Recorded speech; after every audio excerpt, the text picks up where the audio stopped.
Hello, my name is Hamel, and for a long time, the only experience I had with horror media was no experience at all. I hated this media, and I wanted nothing to do with it. However, I eventually found this video game called Alien Isolation, which some of you may recognize is part of the Alien film franchise.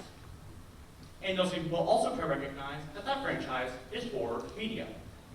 However, I thought I could handle it. After all, it was just a video game. How scary could it really be? And so, when I got to play it, I played it for about 2 hours, and then I refunded it, because I got too scared. I never even saw the alien. But a few months later, I decided to try again. I really want to see why so many people seem to love this media, and hopefully get far enough to see the alien. And on this second go-around, I was terrified the entire time, but I also loved it. I loved being able to see if I could face my fears and get through what once scared me so much. And I later expanded this to books and movies and other video games. I finally felt like I began to understand horror media. So, when I heard about a game called Dead Space, it caught my eye. Taking place on a dark, derelict space station, you and a small group of survivors have to survive as the station begins to fall apart due to a terrifying infection. And to many people, this was one of the, if not the scariest game of all time, where the atmosphere, fights, and story all combined to make a terrifying experience that I now want to try out. I want to see if I could face my fears in this game like I had with Alien Isolation. So, when I finally got into it, I started playing this horror masterpiece, this terrifying video game, I felt nothing. I wasn't scared at all. Enemies would pop out, and I would sigh, not scream. I was so confused. This was supposed to be terrifying, one of the scariest games ever made, and yet I had such little reaction to it. The fights, story, monsters, none of it scared me or interested me even a little. And this especially confused me because at the time, I had engaged with numerous other pieces of horror media that terrified me far more than this. Yet this didn't even come close. However, eventually, this disappointment will lead to curiosity. Why does any horror media scare us? After all it is just pixels on a screen or ink on a paper, yet it can leave such a strong reaction. And during my search, I would find a few elements that seem to pop up more and more. The first of which is one of the most central to horror, immersion. This is one of the most important things a creator has to nail down when ensuring that whatever they're making is scary.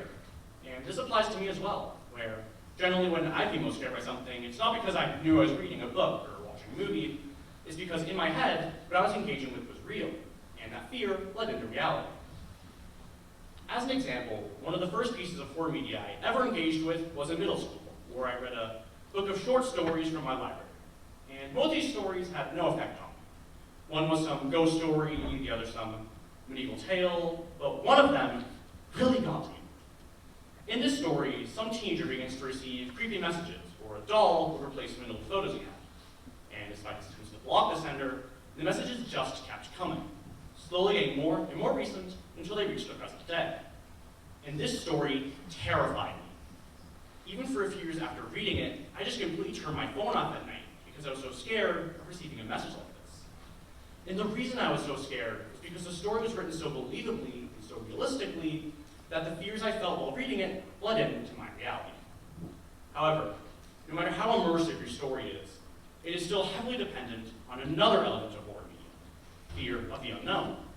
Now, this may seem pretty obvious, where you don't know what's going to happen next, or you don't know all the details, but what I feel a lot of people may misunderstand about this is that the scariest stories do not leave everything unknown. This is probably best explained with a pretty common piece of advice. Don't show the whole monster too early. If you showed him bits and pieces throughout your work, then the audience will let their own fears fill in the blanks. But what I find interesting about this is that it still says you should show parts of the monster. If the whole monster is shown too early, then the audience has an answer to their imagination. But if too little of it is shown, then the audience may just be confused, left with questions rather than fear. But by only showing parts of the monster, it gives a launching point for the viewer's imagination, allowing them to fill in the blanks with their own fears. However, no matter how immersive or how well your story deals with fear of the unknown, the final element is who you are. There is so much subjectivity in horror that while one person may be unable to read or watch something for more than a few minutes, another could get through it and be just fine. This happened between me and my twin brother not too long ago, where we both watched this movie called House of Dynamite. In this movie, it tries to depict what would happen if a nuclear missile were launched at the US, showing the slow panic that sets in as everyone realizes the gravity of the situation. And to me, this was terrifying. Even from the first few minutes of just B-roll footage, I couldn't bear to watch anymore. And the reason for this is because one of my deepest fears is a nuclear war. So seeing my nightmare put on screen was terrifying.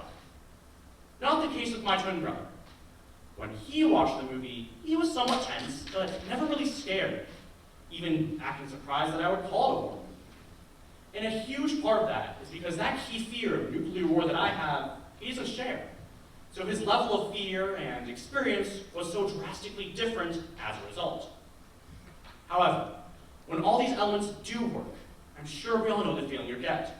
Your heart starts to pound, your hands get a little shaky, and you can barely bear to see what happens next. But it's not just horror media that can leave a response like this. Other things like phobias and big events can leave us feeling the same way. And similar to horror media, many of them use the same elements to scare us. As an example, I felt very similar to when I first played Alien Isolation all those years ago, to when I was doing my first speaking competition, where I did competitive public speaking for a crowd of judges and my peers. In both, I was very immersed. And while the game that was by design to create a terrifying atmosphere, for the speaking competition, I had to prepare for it weeks in advance, and it would be most of the day. So it took a huge space in my mind that was arguably larger than it needed to be. Not only that, but I also didn't know much about either of these things. In Alien Isolation, that's again by design. The unpredictability is what makes it so scary, but so fun. But for the speech competition, that lack of knowledge on whether I missed some rule, if I had the wrong format, if I know where to go, led to me filling in those blanks in my knowledge with generally the worst case scenario. And finally, I had subjective fears in both of these occurrences. In Alien Isolation, I was terrified of the powerlessness your character feels. They have no way to fight back against the aliens, so all they can do is hide and pray they stay hidden. But for the speech competition, I was terrified of getting humiliated. I thought that if I did poorly, everyone was going to remember me for this, and I'll be laughed off the stage, which is what I hope doesn't happen when I finish the speech. But, similarly to how many of the same elements are there, many of the same ways to cope with these real fears can be the same as with horror media. Just learning more about something can be a great help. If I'd known more about how the alien worked in Alien Isolation, or if I'd known more about the formatting of the speech competition, I could have saved myself a lot of trouble. Not only that, but by having more perspective on the consequences of something, it can also be of great value. If I remember that even if I did poorly at the speech competition, the consequences might be giving someone a funny story, I could have saved myself a lot of stress. So, by having the knowledge you need and necessary perspective, not only can you help cope with the many fears of horror media, you can also help deal with the many fears of real life. Thank you.